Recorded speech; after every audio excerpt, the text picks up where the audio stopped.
Good evening, I'm Jeff Bennett. Amna Nawaz is away. On the NewsHour tonight, California sues the Trump administration for deploying the National Guard as protests against immigration raids turn violent.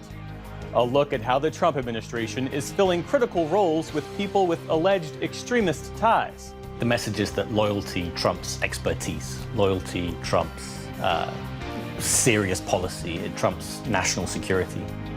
And Broadway celebrates a banner year for theater at its annual Tony Awards.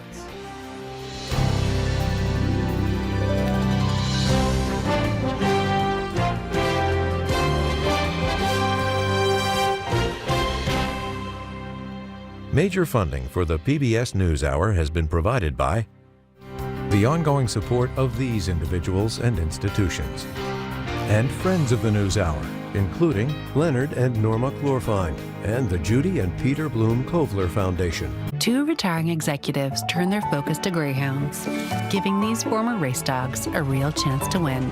A Raymond James financial advisor gets to know you, your purpose, and the way you give back. Life well planned. The Ford Foundation, working with visionaries on the front lines of social change worldwide. And with the ongoing support of these individuals and institutions.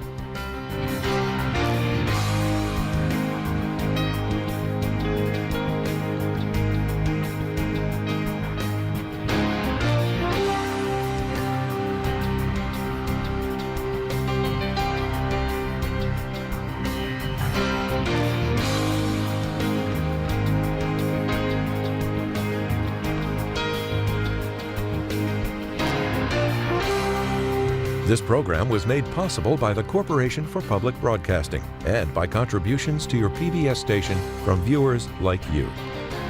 Thank you. Welcome to the NewsHour. Protests against immigration raids in Los Angeles entered their fourth day after a chaotic weekend. President Trump deployed the National Guard to put down demonstrations over the objections of state and local officials.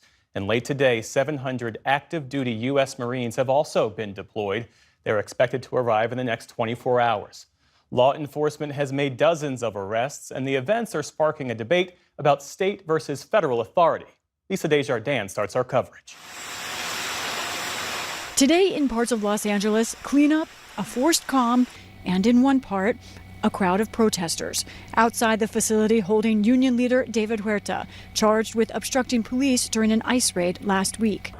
This after a tumultuous weekend when thousands of people flooded the downtown. Some blocked off a major highway, set fire to driverless cars, and threw rocks at police officers, while police responded with tear gas, rubber bullets, flashbangs, and arrests. LA police have declared all of downtown an unlawful assembly area, and the debate over the response rages. Some of the things you're reading about in Los Angeles, thank goodness we sent out some wonderful National Guard. At the White House today, Trump pointed without proof at what he called paid agitators and insurrectionists.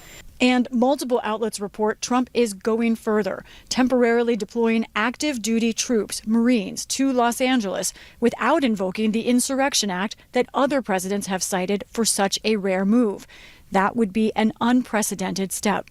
As a result, California's Democratic Governor Gavin Newsom faces two tests, protecting his largest city from upheaval and confronting Trump. Today, California sued the president, calling the National Guard order unconstitutional and immoral. Trump has said he is open to arresting Newsom. Last night, the governor responded. Come after me, arrest me. Let's just get it over with. For his part, President Trump's border czar, Tom Homan, said there's no plan to arrest Newsom. He defended federal actions. The men and women of ICE, the men and women of the Border Patrol made LA safer that day, but you're not hearing any of this. All you hear is a rhetoric about ICE being racist, about ICE being Nazis and terrorists, and Governor Newsom feeds that. This all was sparked Friday after a series of immigration raids by federal agents clad in camouflage as part of President Trump's mass deportation campaign. Protesters surrounded a federal detention facility in downtown LA, where police clashed with them. On Saturday, more protests erupted in LA, spreading to the towns of Paramount and Compton amid reports of immigration raids there. That was the day Trump ordered the National Guard deployment. Also Saturday, the FBI said an officer was hit by a rock. They are still searching for the suspect.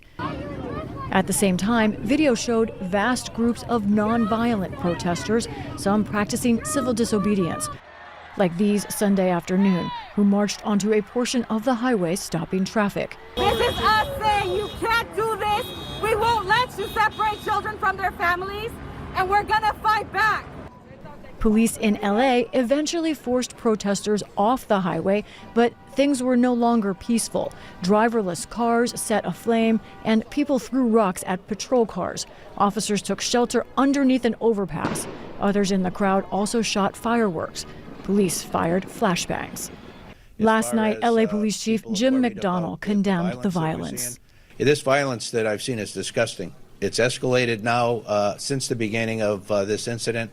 What we saw the first night was bad. What we've seen subsequent to that is getting increasingly worse and more violent. Tonight we had individuals out there shooting commercial-grade fireworks at our officers. That can kill you. Los Angeles Mayor Karen Bass blamed President Trump for escalating the situation. What we're seeing in LA is chaos caused by the administration. People should exercise their right to protest. That's their First Amendment right. But people should also exercise that right peacefully. We do not want to play into the administration's hands. Trump's National Guard order means Newsom cannot use the troops for law enforcement. Rachel Van Landingham is a retired Air Force officer and former chief of international law at U.S. Central Command. She says this is unprecedented. We've had the president federalize National Guard troops before and put them under the command and control of the president. But typically it's been done at the request of governors. Governors normally command their own National Guard troops. In all, more than 1,000 National Guard members are deployed in Los Angeles so far. Van Landingham says the law here favors the president. The bigger legal basis of the statute, I think, is clearly within the president's discretion, except for the context of it being the orders did not flow through the governor. In the meantime, federal officials say they have no plans to stop immigration raids in the Los Angeles area this week, with the National Guard standing by. For the PBS NewsHour, I'm Lisa Desjardins. For a closer look, we're joined now by Juliette Kayyem, a former assistant secretary at the Department of Homeland Security. She's now at the Harvard Kennedy School of Government. Juliette, it's great to have you here. So historically, presidents, as we just heard, they federalized the National Guard at a governor's request during a time of crises, like after Hurricane Katrina, or to enforce court orders, as was the case in Little Rock back in 1957, to enforce integration. What happened over the weekend is without precedent. The president deploying the Guard over the governor's objection. What are the implications? Well, they are huge. I mean, there's not only no precedent to this, there's no sort of check on it. We don't know if this is the standard, if what happened in LA is the standard now for federalizing the National Guard and deployment of active military. The Trump administration has so lowered the floor and the distinction between civil and military actions that they appear now to be one and the same. It's important to remember there's two distinct issues here, and I'm not even going to talk about immigration. The first is, what are the standards for deployment of a federalized National Guard? To just put it in context, the last time this was done, as you said, in both instances, the governors wanted it, was 1992, the LA riots. By the time that they were called, over 60 people had been killed in a city that was literally on fire everywhere throughout Los Angeles. And then again in 2005 with Hurricane Katrina response. By then, 1,400 Americans were dead. There is protest. There is violent protest in LA. There are cars on fire. There's name calling. There's agitation. But there is nothing that satisfies the standards that we saw in 92 and 2005. The second thing I want to say is the deployment of active military into a very complicated web of first responders who are training and working together all the time is not always beneficial. And there's a lot of challenges in terms of the introduction of a militarized force into a civilian law enforcement, firefighters, emergency managers. And in the past, it has not worked very well. I want to ask you more about the Marine deployment in a moment. But first, for the National Guard, practically, does the National Guard operate differently, whether it's under state or federal leadership? I mean, what does that mean for command and control? Yeah, so the National Guard is, just think of it as dual-hatted. So the same person. I'm in the National Guard. So under state National Guard, I report to my governor.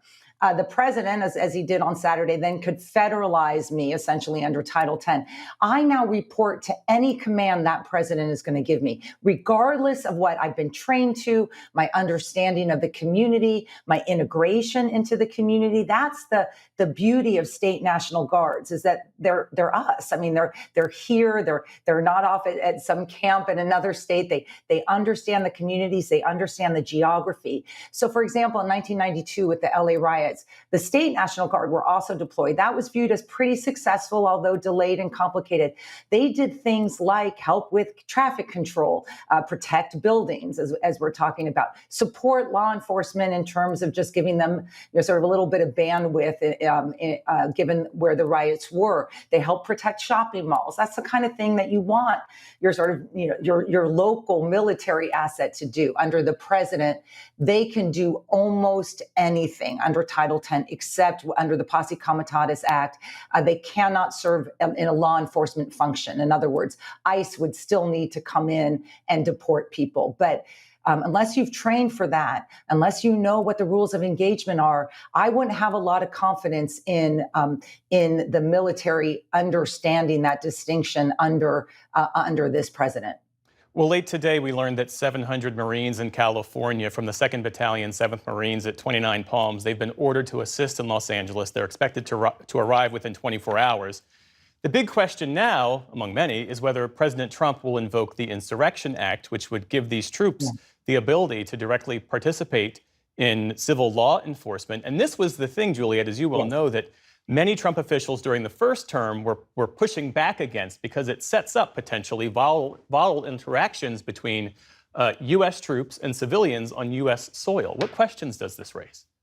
They also U.S. troops against first responders. I mean, look, if people want to complain about the rioters or the paid rioters or the outside agitators, sure, we will now have active military on the streets with a mission we don't know, under legal authority that has not yet been invoked yet, with no training, no communication capacity with the other first responders, and no clear chain of command that integrates into what's already been built.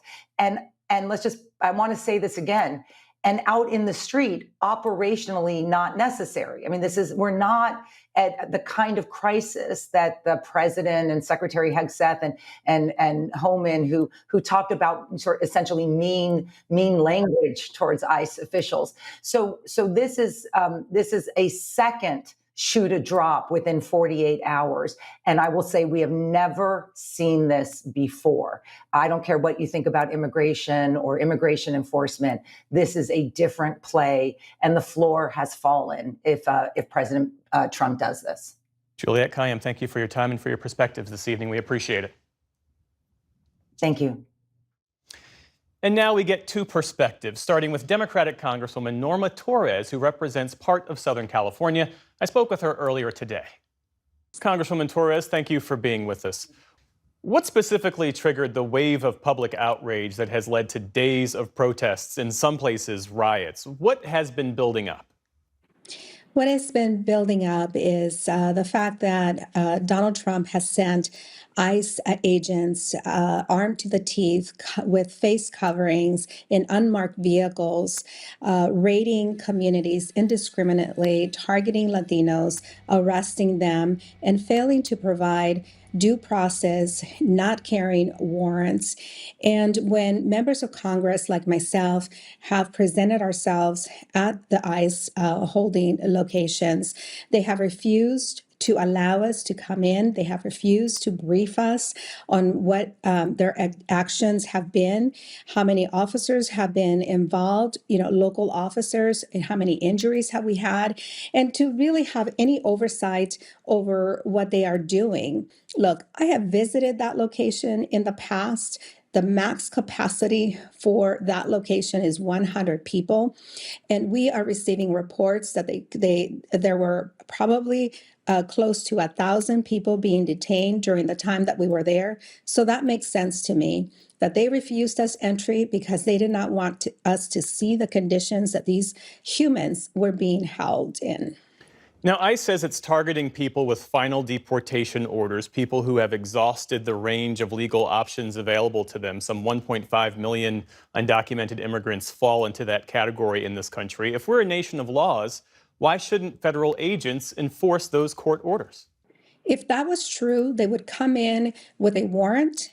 If that was true, they would have an actual name, and they would be asking people for their identification. They would not be breaking car windows, and they would not be raiding places of employment, school graduations, or standing in front of elementary schools demanding to be allowed in to arrest children. We have witnessed some disturbing scenes, protesters throwing rocks at police, setting off commercial-grade fireworks near law enforcement, even torching self-driving cars. So far as you know, who are these rioters? Are they part of the broader protest movement or something more fringe and opportunistic? They are not part of the movement that has been a peaceful movement of immigrants and their neighbors, their supporters, trying to have their voices heard. The city of Los Angeles is very diverse, with many groups with many different agendas. And the people that understand these groups best are the local police department, the LAPD, and the local leaders. That is why we cannot get ahead of them, and that is why we need to allow them the time to have to exercise oversight over what is happening and take control of the situation. But this cannot happen while ICE continues to unleash this terror on our communities. Lastly, Congresswoman, you're facing some criticism from conservatives for the social media post where you called out ICE agents. ICE get the out of LA so that order can be restored. Does language like that coming from a sitting member of Congress, does that risk escalating tensions at this already volatile moment? Absolutely not, any more than language like just grab them by the P word. Guess what, America? We have become the P word. Congresswoman Norma Torres, thank you for joining us this evening. Thank you. Nice talking to you, Jeff. And for another view, we turn now to Catherine Barger, chairwoman of the Los Angeles County Board of Supervisors. She's a Republican who represents LA's 5th district. That's the county's largest. Thank you for being with us. Thank you. So President Trump's move to federalize the National Guard, you've now got 700 U.S. Marines who are on standby. This represents a use of federal military authority not seen in some 6 decades. Do you believe that this was a justified move to restore order? Well, early on, in my understanding is the reason why the president and Holman brought in the National Guard was because they felt that the ICE agents were not being protected. And clearly there were issues early on. This is law enforcement. These are all people that have taken an oath to protect, in the case of LAPD, protect the public, but also protect their fellow officers. And that was why initially it went on. Listen, this is truly getting out of control as it relates to the finger pointing and all that. The bottom line is there's no coordination. And that's my frustration, is that there's no communication between the state and the federal government, because the state has a law that they cannot work with ICE. This is what happens when you don't communicate. Well, how do you define that boundary between federal power and state sovereignty in the context of immigration? Well, listen, I'm all for state sovereignty, and I feel the governor's frustration by bringing in the National Guard, who are not coordinating with local officials. There has to be coordination, otherwise you get chaos. And that's what we saw last night, which is totally unacceptable. And I respectfully disagree with all the leaders that think that using profanity and flaming the fires is going to help the situation. We as public officials need to stand tall, recognize that peaceful protest is allowed and actually should be done, But when it escalates to where it did last night, it's crossed the line. When I see the graffiti that is on the state buildings and the profanity and the kill the police. Meanwhile, I've got a sheriff's deputy that was shot over the weekend up in the Antelope Valley who's sitting in a hospital. This is absolutely unacceptable to take on law enforcement in this way and not have their backs, including ICE. Yeah. Do you find the way that ICE is conducting these immigration raids, using unmarked vehicles, wearing full face masks, in some cases not carrying warrants, not providing due process to the people who are detained, is that an appropriate way to enforce federal immigration law? So, we need to flesh out the facts because I am told that, in fact, they did have warrants. And so I think it's important for us all to get the facts. And that's where transparency comes into play. Because obviously, I don't condone going on into a school under the guise of checking to round up children. I think that's totally inappropriate. But at the same time, I'm being told that, in fact, ICE did have warrants and were going in specifically for individuals that, quite frankly, don't belong in this country. Where does LA County head next after all this, in your view? Well, LA County, we are the umbrella with we have 88 cities under our jurisdiction. LA City is one of them. Obviously, Mayor Bass is very, very, very involved in this, working with the governor. We have our Office of Emergency Management that stands ready to assist in any way possible. There's mutual aid taking place between the sheriff and LAPD. I'm hoping that people can take a step back, stop tweeting, and actually pick up the phone, talk. You can agree to disagree, but at the end of the day, what's happening on our streets is totally unacceptable. And these are anarchists. These are not peaceful protesters. These are people that are taking advantage of the situation, looting downtown, looting businesses that, quite frankly, are literally just trying to get by each day. And I find it highly, highly, highly inappropriate. And as a local leader, I'm not going to buy into all this rhetoric. I will work with the feds and I will work with the state, but I recognize there are some of the issues that the state's put into play that have basically put us in the situation, including laws that do not allow us to work with the federal government, with ICE, which to me is a disservice to the men and women that work for ICE, because it's putting them in a situation of what you're seeing. They have to mask themselves because there's people that are doxing them. And I find it fascinating that we talk about the ICE that are masked, but no one talks about the protesters. Catherine Barger, Chairwoman of the Los Angeles County Board of Supervisors. Thank you so much for your insights and for your time this evening. Thank you.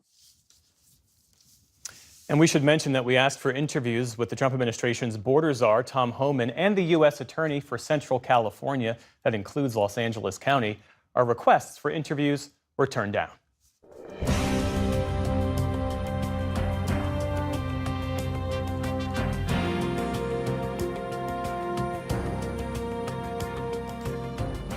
We start the day's other headlines in the Middle East. An aid boat headed for Gaza has arrived in Israel after Israeli forces boarded that vessel and detained the activists on board, including climate advocate Greta Thunberg.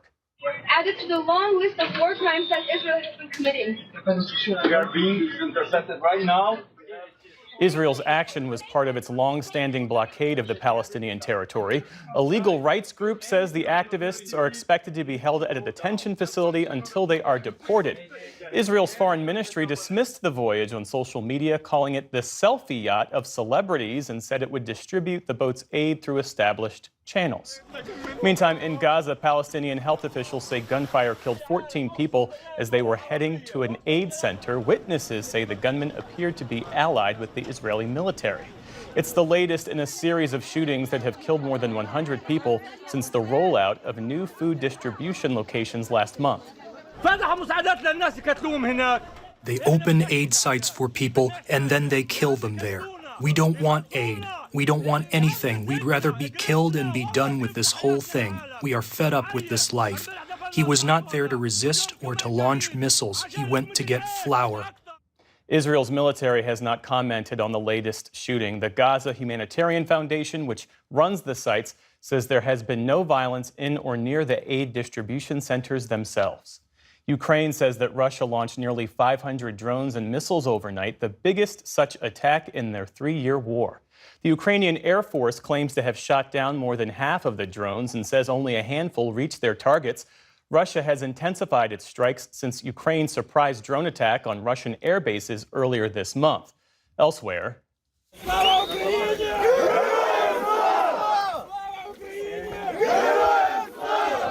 Russia and Ukraine carried out the first stage of their latest prisoner swap. It was agreed to during talks in Istanbul last week, but otherwise failed to produce any progress toward a ceasefire.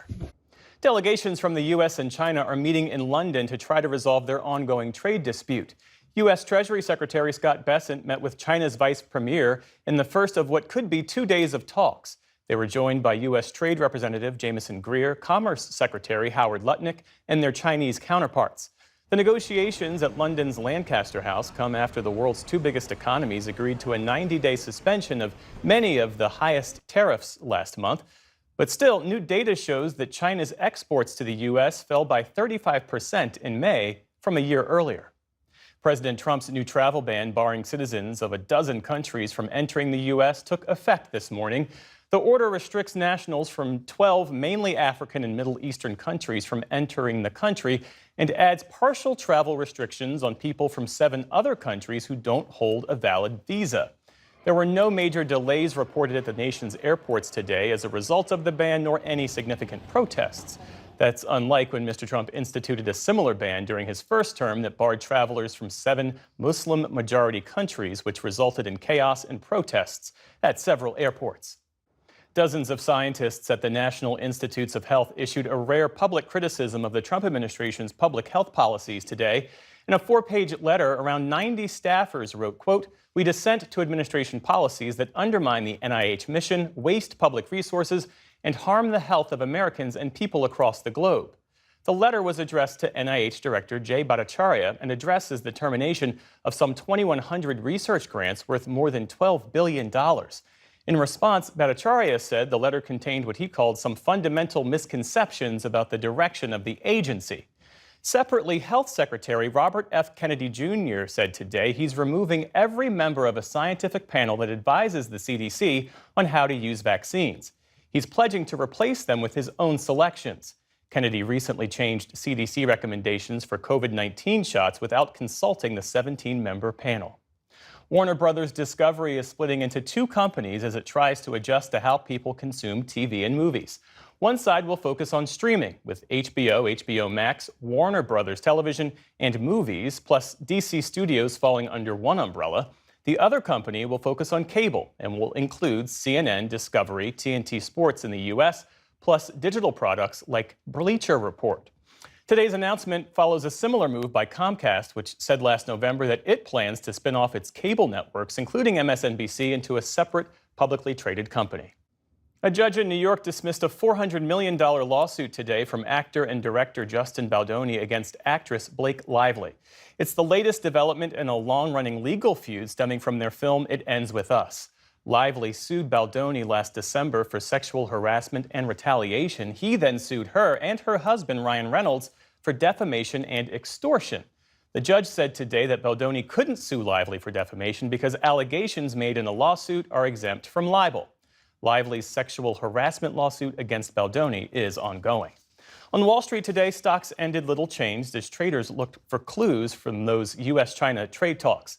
The Dow Jones Industrial Average lost just a single point, so basically flat. The Nasdaq added around 60 points on the day. The S&P 500 also ended virtually unchanged. And a passing of note, funk legend Sly Stone of Sly and the Family Stone has died.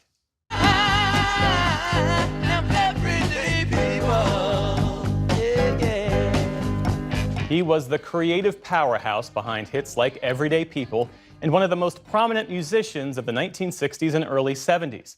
As a singer, songwriter, and producer who played multiple instruments, Stone drove the band's unique sound, which covered everything from dance tracks to unifying anthems.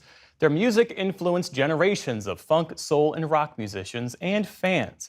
His family says Stone died after a battle with chronic obstructive pulmonary disease, or COPD. Sly Stone was 82 years old. Still to come on the NewsHour, Tamara Keith and Amy Walter break down the latest political headlines. And comedian Sarah Silverman gives her brief but spectacular take on grief and humor. This is the PBS NewsHour from the David M. Rubenstein Studio at WETA in Washington and in the West from the Walter Cronkite School of Journalism at Arizona State University. The first few months of President Trump's second term, including some selections for key jobs in his administration, have sparked new questions about his complicated history with elevating extremist views. Our White House correspondent Laura Barón-Lopez takes a closer look. President Trump has a long history of amplifying messages and figures embraced by white supremacists and other domestic extremists, from spreading birther conspiracy theories about former President Obama's citizenship, to lying about the outcome of the 2020 election, to pardoning the rioters who violently stormed the Capitol in 2021. Now, in his second term, he's doubled down, staffing key positions with people who have spread racist conspiracies and defended January 6 insurrectionists who assaulted police. Joining me now to discuss is Jacob Ware. He's a research fellow at the Council on Foreign Relations studying domestic terrorism and counterterrorism. Jacob, thank you so much for being here. Thank you. Let's start with how the president's second term compares to his first term, specifically when it comes to who he is elevating in his administration and the ideological views that they promote and they're known for. How would you compare the two terms? Well, I think we had an expression during the first term. We said there were adults in the room, serious long-term professionals in national security and other fields who staffed the administration and who kept the trains on the tracks. This time, there are far fewer of those individuals, and I think that's encapsulated actually in the January 6th legacy, where this time President Trump basically has surrounded himself with people who either believe or are willing to lie to him in saying that the January 6th election riot was legitimate, was legal, and that the election was stolen. So immediately you have people who cannot look at a truth and see it for what it is, that he lost that election. President Trump has come under criticism for appointing several people who have shared extremist views. Those include Ed Martin, the president's pardon attorney, who previously defended January 6 rioters and praised a Nazi sympathizer. Paul Ingrassia, a former podcast host with a history of racist comments, who also said that January 6 should be a national holiday. He's going to now lead the Office of Special Counsel. What message does it send that the administration is further embracing people who have ties to or who have spread extremist views? I think the message is that loyalty trumps expertise, loyalty trumps serious policy, it trumps national security. It's more important for somebody to be loyal to Trump, loyal to the MAGA doctrine, than to be a serious professional who's going to implement and make hard choices in our national security space. Of course, one of the individuals you mentioned, according to your reporting, Laura, Paul Ingrassia, has said that descendants of slaves should be paying slave owners reparations. I mean, that is an overtly racist statement, and this is somebody who's leading the Office of Special Counsel. The president has also embraced figures and symbols that perpetuate anti-Semitism in some cases, including he posted a meme on social media recently that features Pepe the Frog, a symbol of white supremacist movements, and the president previously dined with white supremacist Nick Fuentes, and his Bedminster club hosted Timothy Hale Cusinelli, who prosecutors called a Nazi sympathizer and who has a history of anti-Semitic rants. The president says that his attacks on universities, that his restrictions that he's placing on universities like Harvard are in the name of combating anti-Semitism. But does this track record show the opposite? Well, actually, Laura, this is something that does go back to the first administration. The place where we saw this rapprochement between Trump and the violent far right. The first time we saw that was at Charlottesville, where a white supremacist attack happened on behalf of an overtly neo-Nazi cause with people who were there as overt neo-Nazis. And he, of course, said there were very fine people on both sides. Years later, he told the Proud Boys during a presidential debate to stand back and stand by. So President Trump has repeatedly, during his time in office, appealed to not just people who have what you might call far-right ideology or views, but even people who are willing to act out in violence on behalf of those views. What is less clear to me is whether President Trump shares these memes, these ideas deliberately, whether it's a dog whistle, whether it's unknown. But either way, it's clearly a message being sent to the far right, whether overt or covert, that they have a defender in the White House. Trump's pardon attorney, Ed Martin, is now weighing whether or not to pardon Stewart Rhodes, who is the founder of the far-right militia group Oath Keepers. Rhodes was convicted of seditious conspiracy after the January 6th attack at the Capitol. And Martin has also recently suggested that he's looking to pardon the men convicted of plotting to kidnap Michigan Governor Gretchen Whitmer. On the pardon front, we can't leave these guys behind. In my opinion, these are victims just like January 6th. And so we are processing that. And, I have complete confidence that we're going to get a hard look at it. And the president will want to know the facts about it, want to see the relationship. You talked about signals being sent from this White House. What signal does it send? Well, the weaponization of the pardon power, the abuse of the pardon power, I think is one of the great concerns of this administration so far. Because again, it's not just symbolizing that these ideologies are welcome. The January 6th defendants and the Gretchen Whitmer plot defendants, they were not prosecuted for their ideologies. They were prosecuted for violent plots that were either planned or carried out. So again, the message is not necessarily that your ideologies, your hatred of the Democratic Party or of government is legitimized. It's that violence on behalf of those ideologies is legal. The historical record, I fear, is not going to say that January 6th was a terrorist attack or an insurgency, an insurrection, a coup d'etat, whatever word you would want to use, against the American government. It will recognize that attack, as that incident, as a patriotic protest on behalf of a stolen election. And that is the legacy. We are watching January 6th, we're watching the 2020 election be rewritten in real time. Jacob Ware, thank you for your time. Thank you.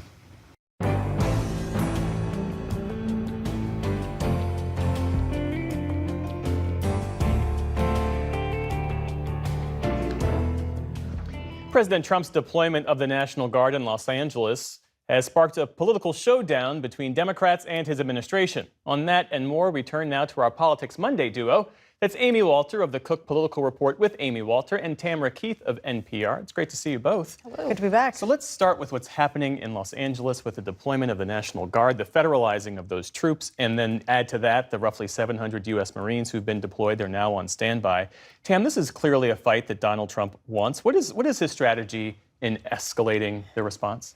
Yeah, President Trump, if you go back to his first term in office, he wanted to use the military, use force against protesters. He sees the violent imagery, he sees it on television, and his reaction is to want to send in the military. You know, back in 2020, he said, quote, "If the looting starts, the shooting starts." There were, that was in Minnesota that he was referring to, but there were also protests that turned violent in California back then. Now he's saying, if they spit, we will hit. He seems to have a rhyme for every occasion, and he's into this. He wants this fight. He wants this fight with the state of California. Even before this happened over the weekend, late last week, he was talking about wanting to take funding away from California, urging his departments to find ways to take funds from California. California's governor was pointing out that California pays more in taxes than it receives in federal services. This was a fight that's been brewing, and now it is at a whole nother level. And it's worth mentioning the protests in some places did turn violent. Absolutely. The chief of the LAPD at one point said he wasn't entirely sure. Maybe they did need more help. Maybe they did need more National Guard resources. But on this point of President Trump, Amy, using the military to paint this perception of toughness and to send a signal to other Democratic-led states and cities. What do you make of it? No, I think that's true, and I do think that's why it's been so interesting to watch the Democratic response, especially of Democratic leaders, not just in the state, but nationally. To Tam's point about this is a fight that Donald Trump wants, Democrats know that too. They can see the poll numbers. They remember 2020, they remember 2024, and when it comes to issues like this, whether it's crime, whether it is even, and now, today, on the issue of immigration, Donald Trump has the benefit of the doubt that he doesn't have on a lot of other issues. So this is a fight that he wants to have. What Democrats are saying is, let's not give him more fuel to keep this fight going. You see the mayor of Los Angeles, Gavin Newsom, others saying, please, if you want to protest, that's great. Don't turn it violent. Don't allow this to turn into something that benefits Donald Trump, the scenes of chaos and police in the streets. The question going forward, I think, is how Democrats do talk about these issues. It's going to be really important for not just what's happening today in Los Angeles, but just writ large. I think there has been a lot of pullback and a lot of hand-wringing from Democrats about an issue which they used to have an advantage on. During the Trump's first term. They have a disadvantage on now. This issue isn't going away, and how Democrats respond to whether this is going to happen in other states, how they address concerns about safety and security, that is going to be critical just for the next, forever long. Yeah, well, the risk for Democrats, what are the risks for President Trump? Immigration, as you both said, his number one issue. It's number one in terms of that's the one that he cares the most about, but it's also the one from which he derives his best approval numbers. The risks of overreach. Yeah, I think that there definitely is a risk of overreach. There's also a risk of the Trump administration looking like they are desperately trying to boost their numbers because they haven't been able to have the sort of sweeping mass deportations that they promised coming into office. So part of this is about trying to visibly keep that promise while also picking a fight with California. One thing I will note is that in California itself, the population of California, 73% of adults in a Public Policy Institute of California survey from February of this year said that there should be a way for undocumented immigrants to stay in the country legally. A vast majority say that immigrants benefit California. So in terms of the population of the state, his view is not popular in the state, but that also sort of heightens the fight, which is what he wants. In the time that remains, let's talk about the infighting within the Democratic National Committee, because Politico reported that the current DNC chair, the new DNC chair, Ken Martin, just months into the job, he privately told Democratic leaders that his new vice chair, David Hogg, you see him there, is making it hard to lead the party. And Hogg has vowed to spend millions of dollars in safe blue primaries to oust incumbent Democrats that he views as ineffective. Now, you can say most people aren't really paying attention to what's happening within the DNC right now, but the DNC, in my view, plays a more central role when the party lacks a clear unifying leader. So what's all this mean, and what's it mean for the party? Yeah, there's this quote from Ken Martin that I saw where he says he took this job to fight Republicans, not Democrats. But right now, Democrats are fighting with each other in terms of the DNC and this leadership fight. There is a decision being made about whether they should take a re-vote on who on this position that Hogg is in currently. There used to be a commandment in politics that you don't go after incumbents from your own party. Hogg's view is not that. And also, David Hogg is remarkably good at getting attention. Ken Martin, that is not his greatest skill set, is getting attention. Amy? Yeah, and I think it speaks to the broader conversation that Democrats are having about who do we want to be going forward. David Hogg represents the younger generation that has felt incredibly frustrated with Democratic politicians, really going all the way back to 2016 when young voters said, we want Bernie Sanders. They've actually said that in 3 successive elections.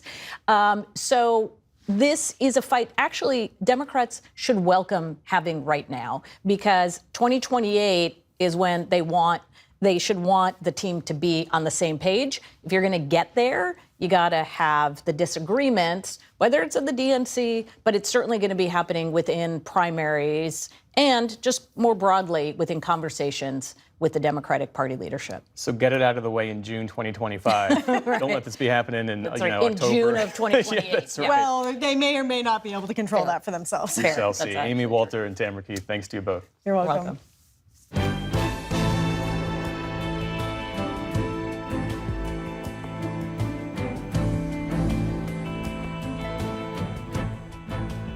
Broadway hit a record-breaking box office haul of nearly $2 billion this season, driven by renewed interest in The Great White Way and boosted by star-studded shows. At the Tony Awards last night, there was a call to celebrate acting on big stages and small. Senior arts correspondent Jeffrey Brown peeks behind the curtain for our arts and culture series, Canvas. Alexander Hamilton, Hamilton, just you wait. There was a reminder of past glory, a 10-year anniversary reunion of the cast of Hamilton. Even amid awareness that more recent years, with declining ticket sales and pandemic shutdowns, haven't been so good. Yet last night, the 78th annual Tony Awards celebrated the highest-grossing Broadway season in recorded history. Cynthia Erivo hosted for the first time, and the night included stars from the stage and screen alike. Your little light changed me. One of the top prizes, Best Musical, went to Maybe Happy Ending, a touching story about two aging robots, why not, rediscovering love. It swept 6 awards, including Best Score and Best Actor in a Musical for Darren Criss. I encourage everyone to please support their local theaters. Brandon Jacobs Jenkins' Purpose, already a Pulitzer Prize winner, garnered the Tony for Best Play. A lot of great stuff happens in New York, but a lot more happens out in the regions. We taught. Among other winners, Nicole Scherzinger took home Best Actress in a Musical for her powerhouse role in Sunset Boulevard, which also won Best Revival. Veteran actor Francis Jew celebrated his win for Best Featured Actor in the play Yellowface. To those who don't feel seen, to those who are being targeted in these authoritarian times, I see you. And in a groundbreaking moment, Cole Escola became the first openly non-binary actor to win Best Actor in a Play for the outrageous offbeat comedy Oh Mary, which Escola also wrote. All in all, a season marked by fresh voices and record-breaking numbers.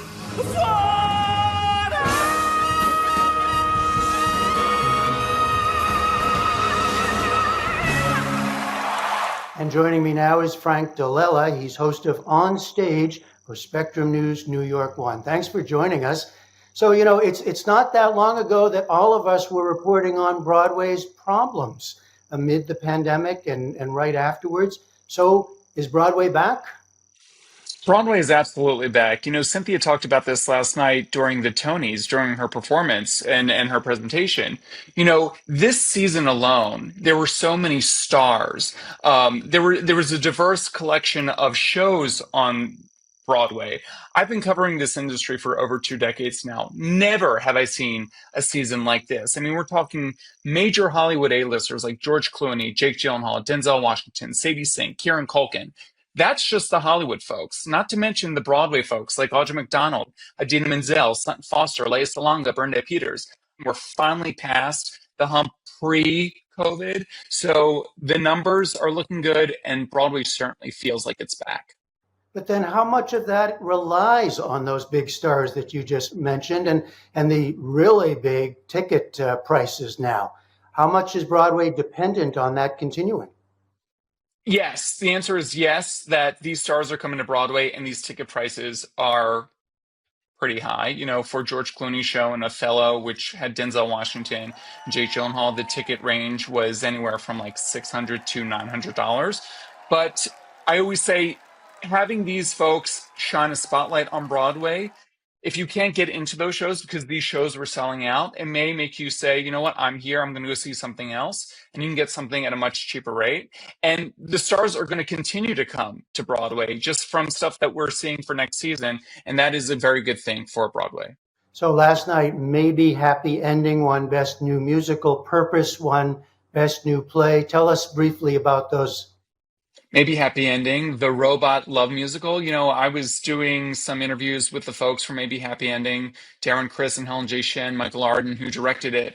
And back in the fall, before they even started previews, there was a big question mark on whether or not this show was going to actually open. But guess what? It opened back in the fall. It got rave reviews from the critics, and it's the little show that could and is doing. And Purpose, this story, which is very much in the spirit of August Osage County, if you remember that play from years ago, it centers around a family, a civil rights family, and they're all meeting at a dinner table, if you will, and things fly, sparks fly. It's a fabulous play, just picked up the Pulitzer Prize for drama, and Brandon Jacobs Jenkins wrote the play. He won last year for his play Appropriate in the Best Revival of a Play category.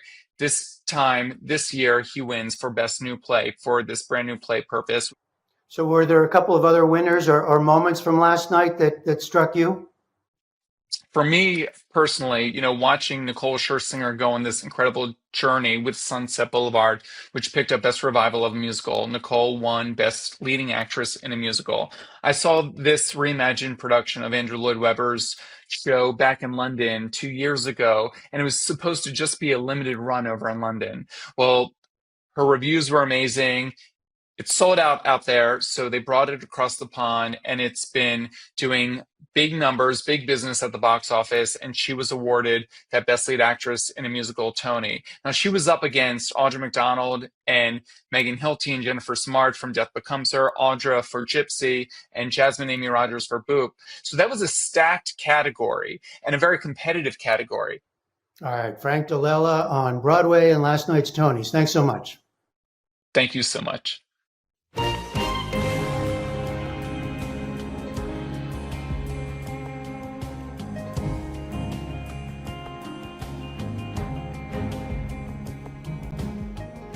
Sarah Silverman is known as one of the sharpest, most fearless voices in comedy, pushing the art form in many new directions. In her new Netflix special out now called Postmortem, she talks about losing her father and stepmother just days apart.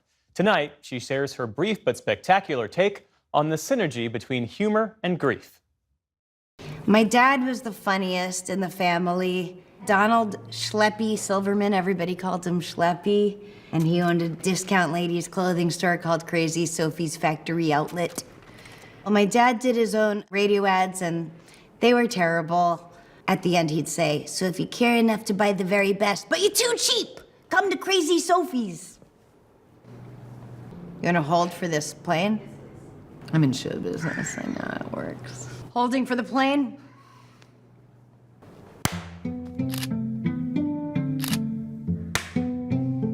He made me the funniest because he taught me a bunch of swear words and stuff. He was that dad. My mother, she was Diane Chambers from Cheers. She said when and where and was very passionate about diction and grammar. My stepmom, Janice, she called herself a wicked stepmother.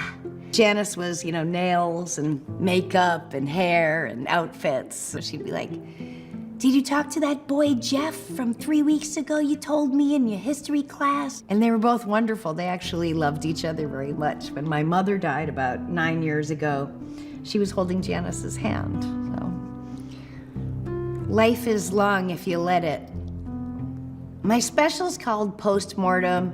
The most surface meaning, just literally after the death of my parents. My dad and my stepmom died 9 days apart last May. So the stand-up I did was about them dying. I was lucky. I actually adored my parents. They came over every Sunday. It was my favorite day of the week. My stepmom, Janice, had passed away and my dad was going and we were taking care of him at home. He was not afraid of death at all. I asked him if he was scared to die and he said, "Not at all. I don't remember before I was born. I'm not gonna remember after." But he said, "I am scared though. I'm scared it will hurt." He was terrified of pain. The doctor called and he said, "This is it, he's dying." But he did say it's gonna be, the way he's gonna die is kidney failure, which just happens to be a painless death. And I was so happy for him because I knew his one fear was that it would hurt. And I ran in, I was like, "Great news, You really gotta take a beat sometimes. There really is no age where you are ready to be without your parents. I need them all the time. I still will email them sometimes. And I know they're not online, or are they? But it just feels nice to send them an email sometimes or a text. I've heard people say that the last thing your parents teach you is how to die. What do you feel like your dad taught you? Well, being a comedian, I've learned how to die several times. Now that I've been through this side of it, I feel like people are like, "Oh, I could never change my parents' diaper or care for them in that way." Yes, you can. You're gonna find that you can and that you're so grateful to do it. My name is Sarah Silverman and this is my brief but spectacular take on saying goodbye.